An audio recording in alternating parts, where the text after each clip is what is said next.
Hello everyone. इस video में हम लोग बात करेंगे हाइपरथायरॉयडिज्म के बारे में। हाइपरथायरॉयडिज्म के अंदर हम लोग इसकी definition, causes, sign and symptoms और मैनेजमेंट, इन सारे टॉपिक्स को वन बाय वन क्लियर करेंगे। स्टार्ट करते हैं इसकी डेफिनेशन से। Hyperthyroidism is the hyper active of thyroid gland which leads to increase in the release of thyroid hormone. यानी कि जो हाइपरथायरॉयडिज्म होता है ये एक ऐसी कंडीशन है जिसके अंदर जो थायराइड ग्लैंड होता है वो एक्सेसिव अमाउंट के अंदर थायराइड हार्मोन को रिलीज करने लगता है। सो आई होप आपको समझ आई होगी डेफिनेशन। नेक्स्ट हम लोग बात करेंगे कॉजेस की। जो इसके कॉजेज होते हैं वो क्या क्या होते हैं। फर्स्ट है एक्सेसिव और over injection of thyroid hormone. अगर एक्सटर्नल सोर्स से थायराइड हार्मोन इंजेक्ट किया है बॉडी के अंदर तो उसका एक्सेसिव अमाउंट जो होता है उसकी वजह से हाइपरथायरॉयडिज्म देखने को मिल सकता है। नेक्स्ट है इन्फेक्शन ऑफ थायराइड। अगर कोई भी थायराइड का इन्फेक्शन है थायराइड ग्लैंड का तो उस वजह से भी आपको ये देखने को मिल सकता है।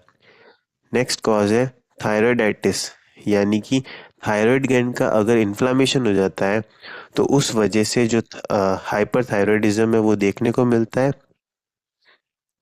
और अगर कोई भी स्ट्रेसफुल कंडीशन है जिसमें बहुत ज़्यादा स्ट्रेस है पेशेंट को, उस कंडीशन में आपको ये देखने को मिल सकता है। Exogenous iodine axis. अगर एक्सटर्नल सोर्स से आयोडीन लिया गया है और उसका एक्सेसिव अमाउंट लिया गया है तो उस कंडीशन की वजह से हाइपरथायरॉयडिज्म देखने को मिलता है। पिट्यूटरी ट्यूमर और थायराइड कैंसर, ये दोनों भी इसके एक कॉज है। नेक्स्ट बात करेंगे साइन एंड सिम्टम्स, या फिर जिनको हम लोग क्लिनिकल मैनिफेस्टेशंस भी बोलते हैं। सबसे पहला साइन एंड सिम्टम है हमारे पास पॉलीफेजिया। पॉलीफेजिया इसके अंदर देखने को मिलता है जिसका मतलब होता है एक्सेसिव हंगर। यानी कि इस कंडीशन के अंदर पेशेंट को एक्सेसिव हंगर फील होगा, इमोशनल लायबिलिटी फील होगी एंड वेट लॉस देखने को मिलेगा पेशेंट के अंदर। नेक्स्ट इसके साथ ही लूज स्टूल देखने को मिलेगा आपको एंड कॉर्नियल अल्सरेशन भी यहाँ पर देखने को मिलेगा। नेक्स्ट है इस कंडीशन के अंदर इंक्रीज सिस्टोलिक ब्लड प्रेशर। जो ब्लड प्रेशर है, टेम्परेचर, रेस्पिरेशन और पल्स रेट, यानी कि ओवरऑल जो भी वाइटल साइंस है वो इंक्रीज देखने को मिलेंगे। थिनिंग ऑफ हेयर देखने को मिलेगी इस कंडीशन के अंदर। स्लीप प्रॉब्लम देखने को मिलेगी पेशेंट को। जो मसल वीकनेस देखने को मिलेगी और पेशेंट का जो वेट है वो एक्सेसिव अमाउंट में लूज होगा इस कंडीशन के अंदर। स्वेटिंग, ट्रैकीकार्डिया यानी कि इंक्रीज्ड हार्ट रेट जो है वो भी आपको यहाँ पर देखने को मिलेगी। इसी के साथ वुमेन्स के अंदर चेंजेस इन मेंस्ट्रुअल साइकिल। जो मेंस्ट्रुअल साइकिल होता है उसके अंदर चेंजेस देखने को मिलते हैं और हीट के साथ जो सेंसिटिविटी है वो बहुत ज़्यादा इंक्रीज देखने को मिलती है पेशेंट के अंदर। हाइपरथायरॉयडिज्म के अंदर आने वाले साइन एंड सिम्टम्स की हमने बात की। अब हम लोग बात करेंगे डायग्नोसिस के बारे में। यानी कि इस प्रोसीजर सॉरी ये जो डिजीज़ है इसके अंदर इस डिजीज़ को डिटेक्ट करने के लिए कौन कौन से टेस्ट करवाए जाते हैं, such as history collection. Patient का जो भी पास्ट मेडिकल हिस्ट्री है उसको कलेक्ट किया जाता है, उसको एनालाइज किया जाता है। Physical examination of patient, ECG, thyroid scan यहाँ पर किया जाता है। एंड नेक्स्ट है लेबोरेटरी टेस्ट सच एज, यानी कि थायराइड हार्मोन से रिलीज होने वाले तीन हार्मोन है, T3, T4 और TSH लेवल। हाइपरथायरॉयडिज्म की कंडीशन के अंदर increase level of T3 hormone, T4 hormone देखने को मिलेगा और डिक्रीज लेवल ऑफ TSH यानी कि थायराइड स्टिमुलेटिंग हार्मोन देखने को मिलेगा। नेक्स्ट हम लोग बात करेंगे मेडिकल मैनेजमेंट के बारे में। मेडिकल मैनेजमेंट के अंदर हम लोग बात करेंगे इसके ट्रीटमेंट की। फर्स्ट है एंटी थायराइड मेडिकेशंस।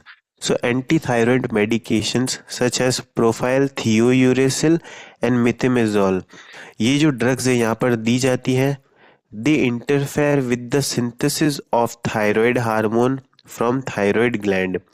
जो थायराइड ग्लैंड से थायराइड हार्मोन का जो सिंथेसिस हो रहा होगा ये जो ड्रग्स होगी वो उसके साथ जाकर इंटरफेयर करेगी और उसके प्रोडक्शन को इनहिबिट करेगी। नेक्स्ट है रेडियो एक्टिव आयोडीन L131। तो ये भी एक हमारे पास मेडिकेशन है जो कि क्या करती है, दे destroy thyroid gland sales, terribly decreasing the production of thyroid hormone. यानी कि ये जो मेडिकेशंस होती है ये थायराइड ग्लैंड की सेल्स को डिस्ट्रॉय करती है और ओवरऑल थायराइड हार्मोन का जो प्रोडक्शन है वो भी यहाँ पर डिक्रीज देखने को मिलता है। नेक्स्ट है एनर्जिक ब्लॉकर्स एजेंट्स में बी यूज। ये एजेंट्स भी यहाँ पर यूज किए जाते हैं। इसके अलावा high calorie diet with vitamin and mineral will help in recovery of hyperthyroidism.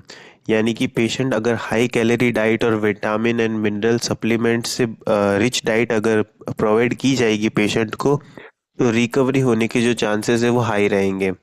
Surgical procedure में be done like thyroidectomy if symptoms are severe. अगर सिम्टम्स सीवियर है तो उस कंडीशन के अंदर थायरॉइडेक्टोमी भी यहाँ पर की जाती है सर्जिकल मैनेजमेंट के तौर पे। नेक्स्ट बात करेंगे हम नर्सिंग मैनेजमेंट की। सो नर्सिंग मैनेजमेंट में हम लोग बात करेंगे यहाँ पर नर्स के क्या क्या रोल होते हैं हाइपरथायरॉयडिज्म की कंडीशन में। सबसे पहले है well balanced diet should be given to patient to satisfy hunger. So जो इसके अंदर पेशेंट को एक्सेसिव हंगर होगा फील, जो कि हमने साइन एंड सिम्टम्स के अंदर देखा है, तो उस नीड को फुलफिल करने के लिए वेल बैलेंस्ड डाइट होनी चाहिए पेशेंट को। Provide a calm and quiet environment because increased metabolic status of body leads to sleep disturbance. जो मेटाबॉलिक स्टेटस होगा बॉडी का वो जो है यहाँ पर इंक्रीज देखने को मिलेगा, उसके चलते जो स्लीप डिस्टर्बेंस देखने को मिल सकता है। इसलिए काम और क्वाइट एनवायरनमेंट प्रोवाइड करना है पेशेंट की रिकवरी के लिए। Provide a comfortable position and change the position frequently. यानी कि कंफर्टेबल और काम पोजीशन जो है पेशेंट को प्रोवाइड करनी है और फ्रीक्वेंटली पोजीशन को लिमिटेड टाइम के बाद चेंज करना है ताकि जो भी इंजरीज है उसको असेस किया जा सके। नेक्स्ट है चेक द वाइटल साइंस। जो भी वाइटल साइंस है उनको रेगुलर चेक करना है। Encourage patient to perform active and passive exercise. Passive और एक्टिव एक्सरसाइजेस को परफॉर्म करने के लिए पेशेंट को इनकरेज करना है। नेक्स्ट है administer oxygen to prevent hypogaea. यानी कि जो ऑक्सीजन का लेवल होता है सेल्स में उसको हम लोग बोलते हैं हाइपोजिया। सो जब ये लेवल जो होता है ऑक्सीजन का वो डिक्रीज होता है तो उसको हम हाइपोजिया बोलते हैं, जैसे कि। And to improve tissue oxygenation, और टिश्यू ऑक्सीजनेशन को इम्प्रूव करने के लिए ऑक्सीजन को एडमिनिस्टर करना है। लास्ट पॉइंट है give psychological support to patient and its family members, sorry his family members. यानी कि पेशेंट को और पेशेंट के फैमिली मेंबर्स को साइकोलॉजिकल सपोर्ट प्रोवाइड करना है। सो आई होप आपको समझ आया होगा। समझ आया तो please like share and subscribe the video.